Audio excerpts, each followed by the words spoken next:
28వ సర్గము ఖరునకును శ్రీరామునకును మధ్య జరిగిన ఘోరయుద్ధము. యుద్ధభూమియందు దూషణుడు త్రిశిరుడు నిహతులగుట జూచి ఖరుడు శ్రీరాముని పరాక్రమ ప్రభావమునకు మిగుల భయగ్రస్తుడాయను. త్రిశిర దూషణులేగాక జయింపనలవి కాని అపారమైన రాక్షస సైన్యము ఒకే ఒక్క శ్రీరాముని చేతిలో తన కనుల ఎదుటనే హతమైపోవుటను మహాబలశాలియైన ఖరుడు వీక్షించెను.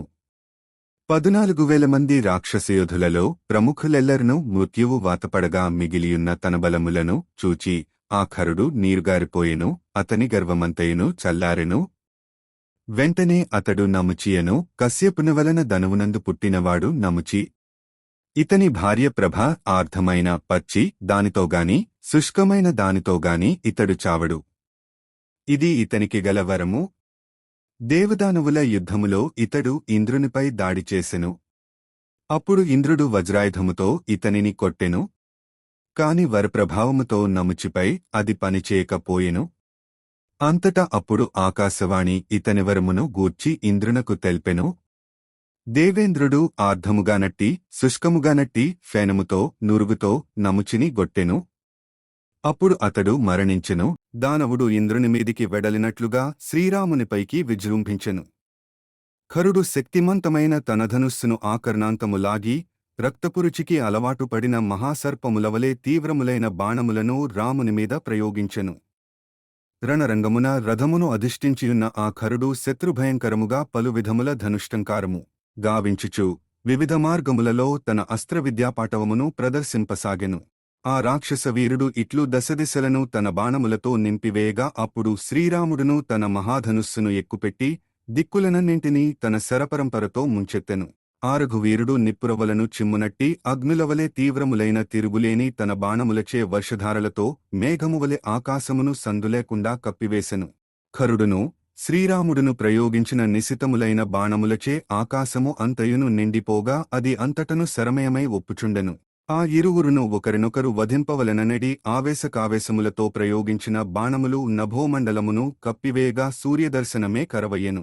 ఖరుడు మొనదేలియున్న ములుకులుగల బాణములతోడను పదునైన అంచులుగల వికర్ణి అను పేరుగల అస్త్రములతోడను అంకుశములతో మదపుటేనుగునువలె శ్రీరాముని బాధించెను.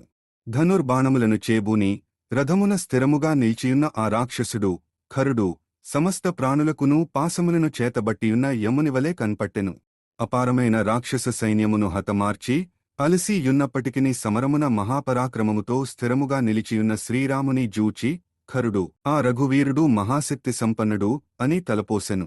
సింహమువలే గంభీరగమనుడైన ఖరుడు మూగరాజువలే పరాక్రమించుచున్నప్పటికిని శ్రీరాముడు సింహము కుందేటిని జూచినట్లుగా అతనిని వీక్షించుచు చెక్కుచెదరక నిలిచియుండెను. కదనరంగమున సూర్యునివలె వెలుగొందుచున్న రథమును అధిరోహించియున్న ఖరుడు తన వినాశనముకై మిడుత అగ్నిమీదికి దూసుకుని పోయినట్లు రాముని సమీపించెను. యుద్ధమున కొంచెముగా అలసియున్న శ్రీరాముని పరాకును గమనించి ఖరుడు తన హస్తలాఘవమును ప్రదర్శించుచు మహావీరుడైన రఘువీరుని పిడికిటనున్న ధనుర్బాణములను ఖండించెను.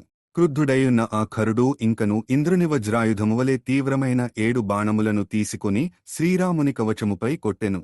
సూర్యతేజస్సుతో విరాజిల్లుచున్న శ్రీరాముని యొక్క కవచము ఖరుడు ప్రయోగించిన చక్కని కనుపులుగల బాణముల ధాటికి దెబ్బతిని నేలపైబడెను. పిమ్మట ఖరుడు రణరంగమున నిరుపమానమైన తేజస్సుతో ప్రకాశించుచున్న శ్రీరామునిపై అసంఖ్యాకములైన శరములను ప్రయోగించి ఒక మహానాదమొనర్చెను. తన శరీరము నందంతటను ఖరుడు బాణములను ప్రయోగింపగా అంతటా శ్రీరాముడు క్రుద్ధుడై పొగలు లేని అగ్నివలె ప్రకాశించుచు సమరభూమియందు విరాజిల్లెను. శత్రు సంహార సమర్థుడైన ఆ రఘువీరుడు ఖరుని పరిమార్చుటకై మరియొక మహాచాపమును ఎక్కుపెట్టి గంభీరముగా ధనుష్టంకారమొనర్చెను. పిమ్మట శ్రీరాముడు తనకు అగస్త్య మహర్షి యొసంగిన సర్వశ్రేష్టమైన వైష్ణవధనుస్సును చేతబట్టి ఖరుని మీదికి విజృంభించెను. అనంతరము శ్రీరాముడు రణభూమియందు వీరావేశముతో బంగారు పుంఖములతో రెక్కలతో ఒప్పుచు వంగిన కనుపులు గల శరములను ప్రయోగించి ఖరునిరథ ధ్వజమును ముక్కలు గావించెను. ఖరుని రథము మీది బంగారు ధ్వజము మిగుల రమ్యమై చూడముచ్చట గొల్పునది. అది రాముని బాణము యొక్క దెబ్బకు శిథిలమై దేవతల ఆజ్ఞ మేరకు సూర్యుడే భూమికి దిగివచ్చినాడాయనట్లు నేలమీద పడిపోయెను. అంతటా ఖరుడు మిగుల క్రుద్ధుడై మావటివాడు చిన్న చిన్న ఈటలతో మదగజమునువలే 4 బాణములతో రాముని శరీరమును బాధించెను. అప్పుడు ఖరుని ధనుస్సు నుండి వెలువడిన పెక్కు బాణములకు గాయపడిన రాముని శరీరము రక్తసిక్తమయ్యెను. అంతటా ఆ రఘువరుడు ఎంతయు రోషావిష్టుడయ్యెను. అంతటా ధనుర్ధారులలో శ్రేష్ఠుడైన శ్రీరాముడు ఆ భీకర సమరమున తన మహాధనుస్సును చేతబట్టి ప్రసిద్ధములైన 6 బాణములను ఖరునిపై ప్రయోగించెను. వాటిలో ఒక బాణము ఖరుని శిరమును, 2 శరములు వాని 2 బాహువులను నొప్పించెను. అర్ధచంద్రాకారము గల 3 బాణములు ఆ రాక్షసుని యొక్క వక్షస్థలమును గాయపరచెను. మహాతేజస్శాలి అయిన రఘువీరుడు ఖరుని చంపదలచినవాడై క్రోధావేశముతో సూర్యకిరణములవలే తీవ్రములైన 13 బాణములను ప్రయోగించెను. ఆ యుద్ధమున వాటిలో ఒకదానితో రథము యొక్క కాడిని, 4తో రథమునకు పూంచబడియున్న 4 గుర్రములను భగ్నమొనర్చెను. 6వ బాణముతో ఖరునిరథ సారథి యొక్క శిరస్సును ఛేదించెను. మహాబలశాలియు మిగుల పరాక్రమశాలియు అయిన శ్రీరాముడు 3 బాణములచే రథము యొక్క పోలుగర్రను, నొగలును, 2 శరములతో ఇరుసును ముక్కలుగావించెను. 12వ బాణముతో ఖరుని ధనుర్బాణములను ఖండించెను.